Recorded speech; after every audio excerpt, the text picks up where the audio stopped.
ఎంతో మంది మీద అక్రమ కేసులు పెట్టినటువంటి సిఐడి తొత్తర తీరే రోజు వచ్చింది. వాళ్ళందరూ అడ్డంగా దొరికిపోయినటువంటి పరిస్థితి, ఒక్కొక్కడు జైలుకి వెళ్ళేటువంటి పరిస్థితి. వీళ్ళతో పాటు తాడేపల్లి కోటలోని పెద్ద తలకాయ జగన్మోహన్ రెడ్డి కూడా అడ్డంగా ఆధారాలతో దొరికిపోయాడు. జగన్మోహన్ రెడ్డి బతుకు కూడా జైలు పాలయ్యేటువంటి పరిస్థితి. అసలు ఇంతకీ సిఐడి ఎలా దొరికిపోయింది, ఇప్పుడు ఏం జరుగుతోంది, జగన్మోహన్ రెడ్డి ఏం చేస్తాడు అనేది వీడియోలో వివరించబోయే ముందుగా ఇప్పటి వరకు మన ఛానల్ సబ్స్క్రైబ్ చేయని వాళ్ళు ఖచ్చితంగా సబ్స్క్రైబ్ చేయండి, మరో 10 మందితో చేయించండి. ఇక విషయానికి వస్తే, ఆంధ్రప్రదేశ్ రాష్ట్రంలో గత 4 సంవత్సరాల 11 నెలలుగా అత్యంత నీచంగా వాడబడినటువంటి వ్యవస్థ ఏదన్నా ఉందా అంటే అది సిఐడి వ్యవస్థ. ప్రజల ధనమాన ప్రాణాలు కాపాడాల్సినటువంటి ఈ వ్యవస్థను అడ్డం పెట్టుకొని ప్రశ్నించే గొంతుల మీద అక్రమ కేసులు పెట్టించాడు జగన్మోహన్ రెడ్డి. ఎంతో మంది మీద థర్డ్ డిగ్రీలు ప్రయోగించాడు జగన్మోహన్ రెడ్డి అనేటువంటి నీచమైనటువంటి వ్యక్తి. ఎంపీగా ఉన్నటువంటి రఘురామకృష్ణరాజు గారి దగ్గర నుంచి ప్రశ్నించినటువంటి నాలాంటి వాళ్ళ దాకా అనేక మంది మీద కేసులు పెట్టి థర్డ్ డిగ్రీ ప్రయోగించారు నీచులు. కులం కోసం కొందరు, మతం కోసం కొందరు, డబ్బు కోసం కొందరు, ప్రమోషన్ల కోసం కొందరు, ప్రలోభాలకు గురి అయితే వాళ్ళందరి తుత్తర తీరే రోజులు, ప్రతి ఒక్కరి మీద ప్రైవేటు కేసులు పడేటువంటి రోజులు, ఒక్కొక్కడు జైల్లో ఓచలు టెక్కబెట్టేటువంటి రోజులు వస్తాయని చెప్పి ఆ రోజు నుంచి మేము చెబుతానే ఉన్నాం. అయితే వీళ్ళందరి టైం బ్యాడ్ నడుస్తూ ఉంది. ఇప్పుడు ఎన్నికల కోడ్ వచ్చేసింది, అతి త్వరలో షెడ్యూల్ రాబోతా ఉంది. ఒక్కొక్కడి తుత్తర తీరిపోయేటువంటి పరిస్థితి. ఎందుకంటే ఇదే సిఐడిలో ఉన్నటువంటి రఘురామి రెడ్డి, జగన్మోహన్ రెడ్డి కళ్ళు చెవులు ముక్కులా ఉన్నటువంటి ఈ వ్యక్తి జగన్మోహన్ రెడ్డి చెప్పాడు కదా అని చెప్పి ఏకంగా చంద్రబాబు నాయుడు గారి మీద కూడా అక్రమ కేసు పెట్టి అరెస్టు చేసినటువంటి ఈ నీచమైనటువంటి వ్యక్తి మొన్న దొరికిపోయినటువంటి విషయం మనందరికీ తెలుసు. సిట్ కార్యాలయంలో, సిఐడి కార్యాలయంలో ఉన్నటువంటి అనేక పత్రాలు దగ్ధం చేస్తూ, అందులోనూ హెరిటేజ్కి సంబంధించినటువంటి పత్రాలు దగ్ధం చేస్తూ దొరికి రొంకు నేర్చినమ్మ బొక్కు నేరవదా అని చెప్పి ప్రింటింగ్ మిస్టేకులు, సరైనటువంటి ప్రింటింగ్ రానివని చెప్పినటువంటి నీచత్వం మనం చూసాం. విషయం వాస్తవం ఏందా అని చూస్తే ఇతగాన్ని అస్సాం పంపించారు. అస్సాం అంటే జోక్ అస్సాం కాదు, సీరియస్గానే అస్సాం పంపించారు. ఇతగాన్ని ఇక్కడి నుంచి తీసి అస్సాంలో పోలీసులకి అక్కడ వ్యవస్థ పరిశీలకుడిగా ఇతను అస్సాం పంపించడం జరిగింది. అంటే ఆంధ్రప్రదేశ్ రాష్ట్రంలో ఉంటే ఇతగాడు జగన్మోహన్ రెడ్డి అనేటువంటి దుర్మార్గుడికి సహకరిస్తాడని తెలుసుకొని, ఇతని బతుకు, ఇతని చరిత్ర తెలుసుకున్నటువంటి ఎన్నికల సంఘం ఇతన్ని అస్సాం పంపించడం జరిగింది. అస్సాం పోయే ముందు ఇక ఆంధ్రప్రదేశ్లో వైఎస్ఆర్ కాంగ్రెస్ పార్టీ ప్రభుత్వం పోతోంది, తెలుగుదేశం పార్టీ ప్రభుత్వం వస్తోంది.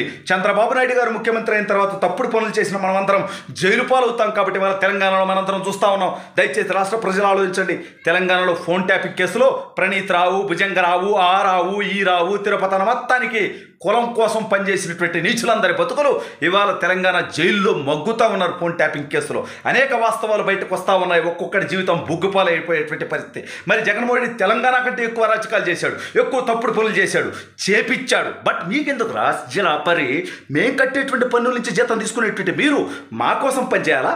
జగన్మోహన్ రెడ్డి లాంటి నీచుడి కోసం పనిచేయాలా? ఆ నీచుడి కోసం పనిచేసి గతంలోనే ఐఏఎస్లు, ఐపీఎస్లు, మంత్రులు, శాసనసభ్యులు, పారిశ్రామికవేత్తలు అనేక మంది జైలు పాలయ్యారు. 12 ఏళ్ళైనా కోర్టు చుట్టూ తిరుగుతూ ఉన్నారు. మరి వాళ్ళ మీద చేసేటువంటి తప్పుడు పనులు ఏకంగా జగన్మోహన్ రెడ్డి స్వయంగా చేపిస్తా ఉన్నాడు.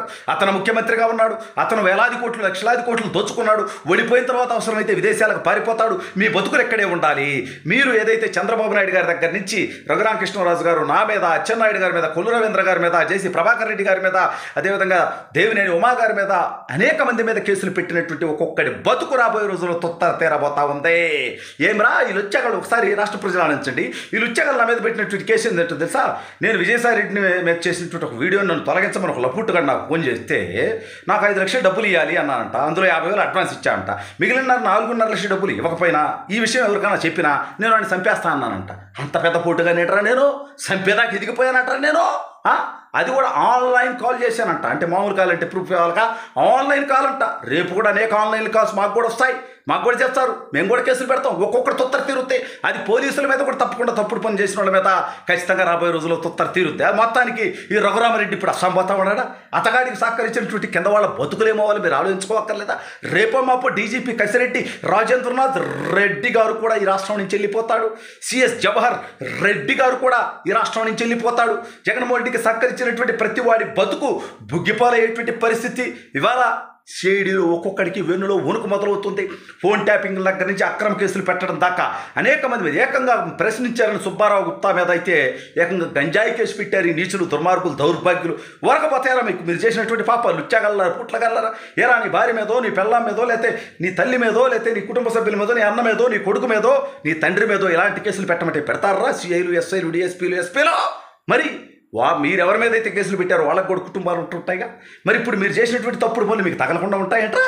జగన్మోహన్ రెడ్డి పారిపోతాడు, మీ బతుకులు అడిగిపోతాయి. ఎక్కడే ఉద్యోగాలు చేయాలిగా, ఉద్యోగాలు మానేసి పోతాం అనుకుంటానేమో. ప్రతి ఒక్కడి మీద ప్రైవేట్ కేసులు పడతాయి. ఇవాళ జగన్మోహన్ రెడ్డిని నమ్మి తప్పుడు పనులు చేశామే, జగన్మోహన్ రెడ్డి ఓడిపోతా ఉన్నాడే, ఏ సర్వే చూసినా అదే ఉందే. ఆల్రెడీ అనేక మంది ఎస్పీలను ఇక్కడి నుంచి పంపించేశారే, ఇప్పుడు సిఐడిలో ఉన్నటువంటి అధికారులు కూడా అస్సాం పంపారే.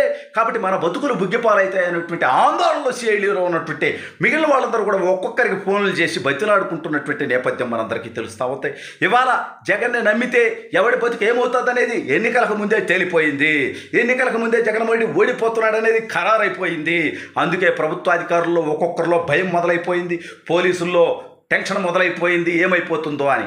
జగన్మోహన్ రెడ్డి తప్పుడు పనులకు సహకరించినటువంటి ప్రతి ఒక్కడి పేరు రెడ్ బుక్లో ఉంది. రెడ్ బుక్లో ఉన్న ప్రతి ఒక్కడి తుత్తరా తీరుతుంది. తప్పుడు పనిచేసిన ప్రతి ఒక్కడు చట్టం ద్వారా, న్యాయస్థానం ద్వారా శిక్షించబడతాడు.